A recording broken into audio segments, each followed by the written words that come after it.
अस्सलाम वालेकुम नाजरीन। इस एपिसोड के आगाज में हम देखते हैं कि जंगल में उरहान फलादियोस से पूछता है तरियाक कहाँ है। तो फलादियोस पूछता किस जहर की बात कर रहे हो। उरहान कहता उस जहर की बात कर रहा हूँ जिसकी वजह से तुम्हें नहीं मारा। यह सुनकर फलादियोस अपनी तलवार जमीन में गाड़ देता है तो उरहान भी अपना कमान तीर नीचे कर लेता है। फलादियोस कहता तुम गलत हो उरहान, जहर से मेरा कोई ताल्लुक नहीं। हमने अपने बाप से आमने सामने ईमानदारी से लड़ना सीखा है। तो उरहान कहता जब जहर के साथ तुम्हारा कोई ताल्लुक नहीं तो जहाँ जहर है वहाँ क्या कर रहे हो। तो फलादियोस हंसता है और कहता है मैं यहाँ काइयों को तारीख में दफन करने के लिए इत्तेहाद करने आया हूँ उरहान, अलखानी और बाजंतीनियों का इत्तेहाद। यह सुनकर उरहान को एक झटका लगता है। जबकि इधर काई कबीले में हम देखते हैं कि दरसून छुप छुप कर आगे बढ़ रहा होता है और फिर नीलोफर के खेमे से कासम और सुलेमान बाहर निकलते हैं और नीलोफर भी अपने खेमे से बाहर आती है और फिर अस्मा को अपने पास बुलाती है और उससे कहती है अपनी नजरें बच्चों पर रखो, मलहून खातून को तनकीद के लिए मौका न दो। तो अस्मा कहती गोंजा खातून ने आपके करीबी खवातीन के फ्राइज बदल दिए हैं खातून, उन्होंने इसके लिए बहुत कोशिश की है। तो नीलोफर गुस्से से कहती कोई भी हमारी कोशिशों को जाया नहीं कर सकता, मैं इन्हें इजाजत नहीं दूंगी, गोंजा का भी वक्त आएगा। और फिर अस्मा वहां से रवाना हो जाती है तो हलीमा नीलोफर के पास आती है और पूछती है खैर है भाभी। नीलोफर कहती क्या तुम नहीं देख रही हो क्या हो रहा है हलीमा, एक तरफ मलहून खातून और गोंजा दोनों मेरे साथ गड़बड़ कर रही हैं। और यह कहकर नीलोफर वहां से आगे बढ़ती है तो दरसून फौरन वहां से आगे बढ़ता हुआ नीलोफर के खेमे में दाखिल हो जाता है। जबकि हलीमा उसे खेमे के अंदर जाता हुआ देख लेती है। खेमे में आने के बाद दरसून एक पैगाम निकालता है और जैसे ही वहां रखने लगता है इस दौरान हलीमा पीछे से खंजर उसके गर्दन पर रख देती है और कहती लुटेरे तुम यहाँ क्या कर रहे हो, मैं तुमसे पूछ रही हूँ तुम कौन हो। कि अगले ही लम्हे दोनों एक दूसरे की गर्दन पर अपना खंजर रख देते हैं। दरसून को देखकर हलीमा हैरान और परेशान होती है। और फिर इधर जंगल में उरहान फलादियोस से कहता मेरे दादा अर्तुगरल साहब और मेरे बाबा उस्मान को सगोत में दफन करेंगे, ये कहने वाले कमानदार थे,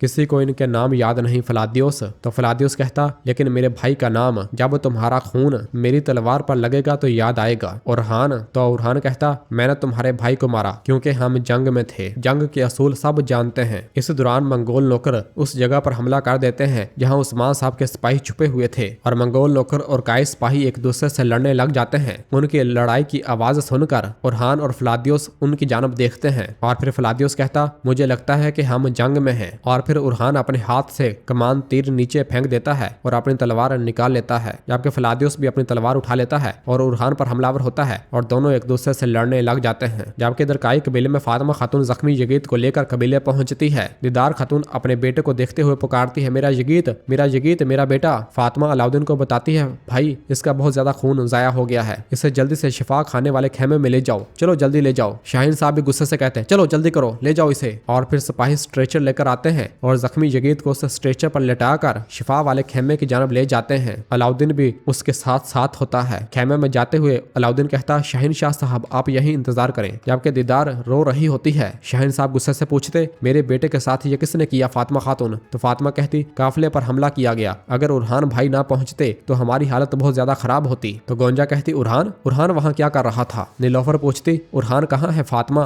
फातिमा कहती वो उनके पीछे गया है। तो शाहीन साहब गुस्से से कहते उरहान साहब वो फिर से नाफरमानी कर रहा है, इस हमले के बारे में पता चला लेकिन हमें नहीं बताया। हाँ नीलोफर कहती अगर उसे पता चला तो उसने क्या गलत किया शाहीन साहब, वो वक्त पर पहुंचा और इनकी मदद की। लेकिन शाहीन साहब गुस्से से खेमे के अंदर रवाना हो जाते हैं। दीदार कहती वो पहुंचा है तो मेरा बेटा इस हाल में क्यों है। नीलोफर खातून मेरा बेटा खून में लथपथ पड़ा है, क्या तुमने नहीं देखा, तुम्हारा उरहान हमेशा बहादुर बनना चाहता है, वो हमेशा आगे रहना चाहता है, लेकिन देखो जख्मी मेरा बेटा हुआ। और रोते हुए वहां से आगे बढ़ जाती है। और फिर मलहून फातिमा के पास आती है तो फातिमा मलहून को थोड़ा तसल्ली देती है। और फिर इधर चावदार कबीले में जब उरहान और फलादियोस एक दूसरे पर हमलावर हो रहे होते हैं, फलादियोस कहता हम में से आज एक मरेगा उरहान। और एक बार फिर उरहान को पीछे धकेलते हुए उस पर हमलावर होता है। उरहान कहता मैं यहाँ अपने बाबा के लिए शिफा लेने आया हूँ, मैं उसे लेने से पहले नहीं मरूंगा। तो फलादियोस कहता मैं तुम्हारे बाप पर सिर्फ एक ही एहसान करूंगा, वो यह है कि तुम्हें उनके पास भेज दूं। इसी दौरान फलादियोस की नजर वहां पड़े बारूदी ड्रम पर पड़ती है जिसे उठाने के लिए वो अलाउद्दीन पर हमलावर हो जाता है। अलाउद्दीन को पीछे धकेलता है और ड्रमी को हाथ लगाने लगता है लेकिन अलाउद्दीन अपनी तलवार से उसका बाजू जख्मी कर देता है। इस दौरान खलील, बालाबान और बाकी सिपाही भी भागते हुए वहां पहुंच जाते हैं। तो उरहान उन्हें पीछे ही रुकने का इशारा करता है और फिर फलादियोस से कहता अपनी तलवार नीचे रखो फलादियोस,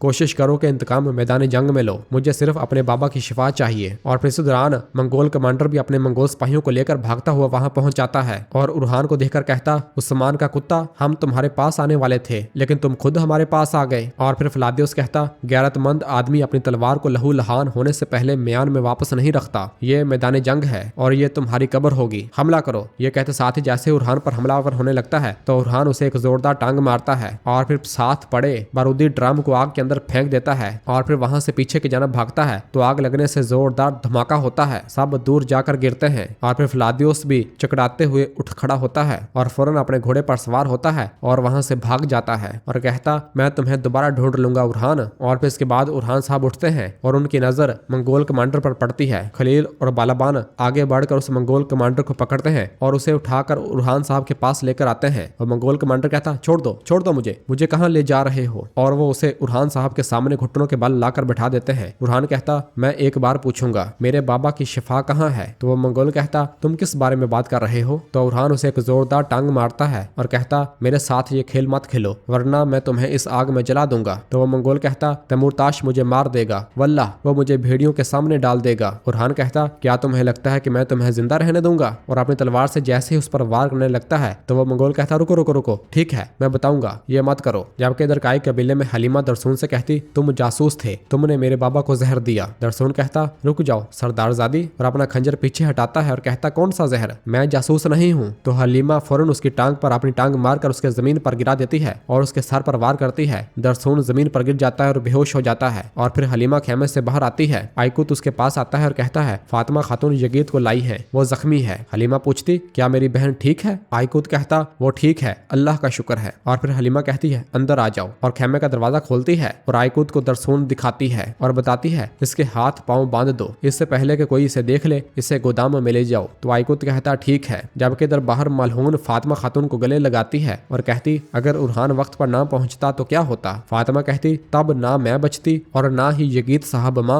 मलहून कहती, अल्लाह न करे। इस दौरान हलीमा भागती भागती वहां आती है और कहती है, मेरी बहन, और फातिमा को गले से लगा लेती है और पूछती, बहन क्या तुम ठीक हो, ये किसने किया, ये कैसे हुआ। फातिमा कहती, मैं ठीक हूँ हलीमा, फिक्र ना करो। जबकि इधर जंगल में खलील एक बड़े संदूक के साथ लगे ताले को तोड़ रहा होता है और बिल आखिर उस ताले को तोड़ दिया जाता है। ताले को खोलकर जैसे ही संदूक को खोला जाता है तो उरहान उसके अंदर से एक छोटा सा संदूक निकालता है और जैसे ही उसे खोलकर देखता है तो उसके अंदर तरियाके जहर मौजूद होता है। अलाउद्दीन उसे शीशी को ले लेता है और उस कमानदार की जानब देखता है। जबकि इधर काई कबीले में उस्मान साहब की हालत मजीद अबतर होती जा रही होती है। किसी लम्हे वो एक ख्वाब देखते हैं जिसमें वो अपने बेटे उरहान को देखते हैं और अपने हाथ में मौजूद खंजर को देखते हैं जो कि लहू लहान होता है। उस्मान साहब रो रहे होते हैं, उनके हाथों से खंजर छूट जाता है। इसके बाद वो उरहान के हाथों को चूमते हैं और कहते हैं, ए मेरे रब, तेरी हिकमत पर कोई सवाल नहीं उठा सकता, मुझे इस नाकाबिले बर्दाश्त दर्द की समझ बूझ अता फरमा मेरे रब। क्या यह कबीला मेरी आंखों के पानी और उरहान के खून से भीगी जमीन पर फले फूलेगा। मैंने तुम्हें क्यों कुर्बान किया, बोलो